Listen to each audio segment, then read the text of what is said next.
I am Leroy Dmitri, a Russian man who volunteered in the Increased Strength Soldier Program, ISP for short.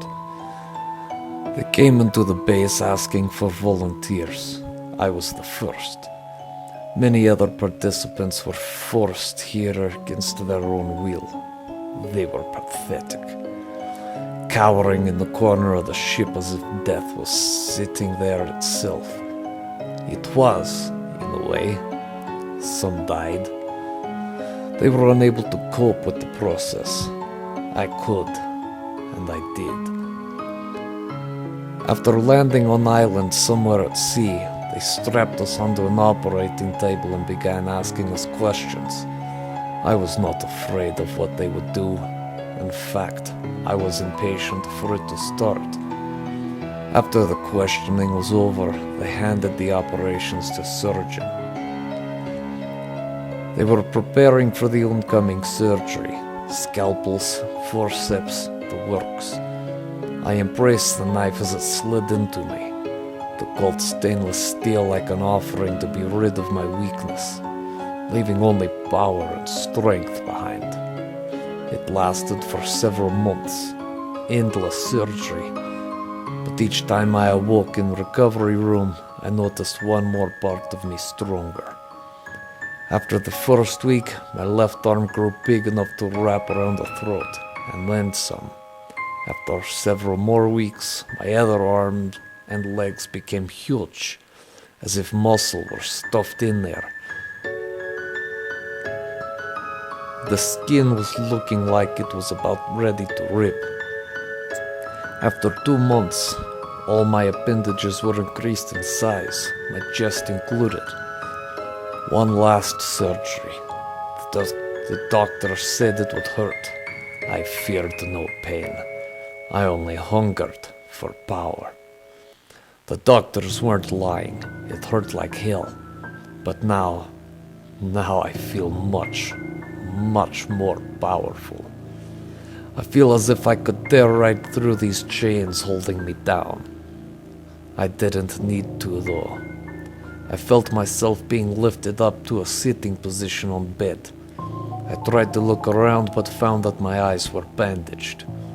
Right as I was about to tear off this pathetic attempt to keep me from seeing myself, the doctors took it off. At first, the light was immense. I had to shield myself from the light as if it would grab me right there. The light faded. My heart pounded, but it was good.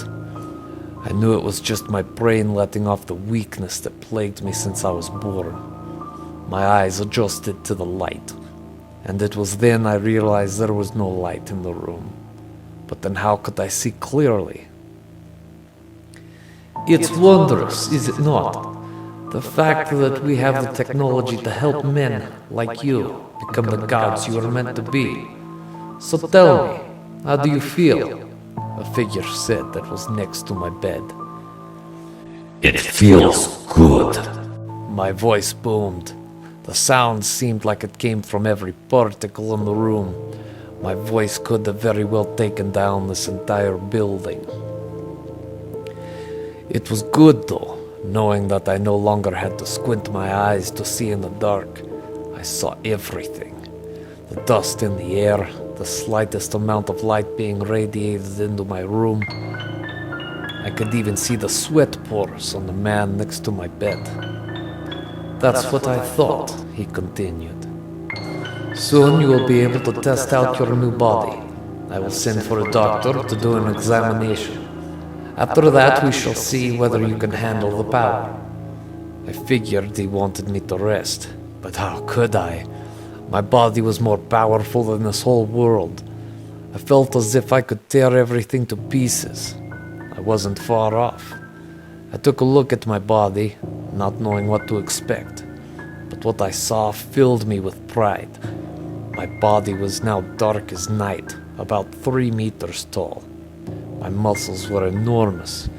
I could have very well ripped a tree from the ground with my hands. My hands, if I could call them that, were as sharp as the scalpels that cut into me 2 months ago. Each finger was long. too long and were huge blades. My skin was tough as Kevlar. Then the doctor came, his face full of fear when he saw me. He approached carefully, which was probably the smart thing to do. I looked at him and I didn't even notice the growl emanating from my throat.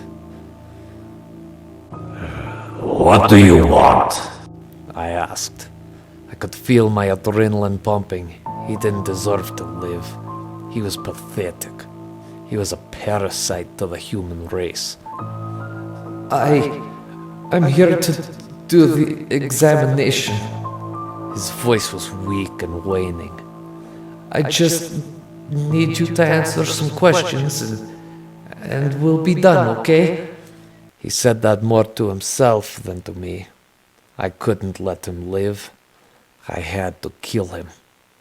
So I did. My spear-like hand went through his gut and I pulled out my hand. It was covered in blood, but my new skin took care of that. It secreted something and the blood dissolved with a hiss. The substance then disappeared into my hand. When I got up, my head almost hit the ceiling. Frustrated with this tiny room, I wandered out of it into a corridor where two doctors saw me and ran towards a button which they pressed. The whole building lit up with red light and a siren sounded. I bounded across to the other end of this 50-meter-long corridor with amazing speed. The doctors tried to run away, but they didn't stand a chance. Not against the god I had become. I killed both of them. I was too busy laughing at the weaknesses of my prey that I didn't notice several people charging at me. Each one the same. 3 meters tall, night black skin, and blades for hands. They were monsters. But there was something in their eye. Something so small, so indescript, that it was hardly noticeable. It was fear. They feared me. I recognized them as the cowards that joined me on my trip here, even though they were hardly recognizable with all the modifications that had been done. I could only imagine that this is what I looked like as well. I charged at them.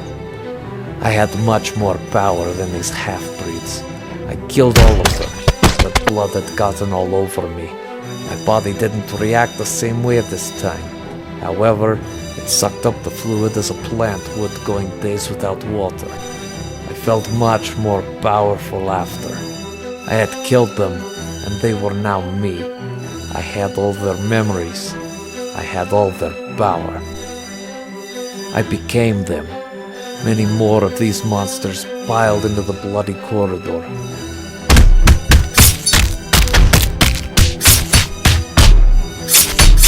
After I killed them, I climbed over the wall of dead bodies and went into a giant lobby. The receptionists had hid, but not very well. My eyes saw to that, no pun intended. I had killed them.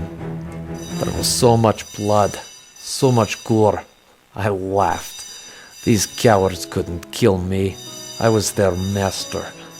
I was God. After laughing and clearing out the fort I was at, I ran into the cold forest. My body adapted. I grew hair at first, then I turned snow white.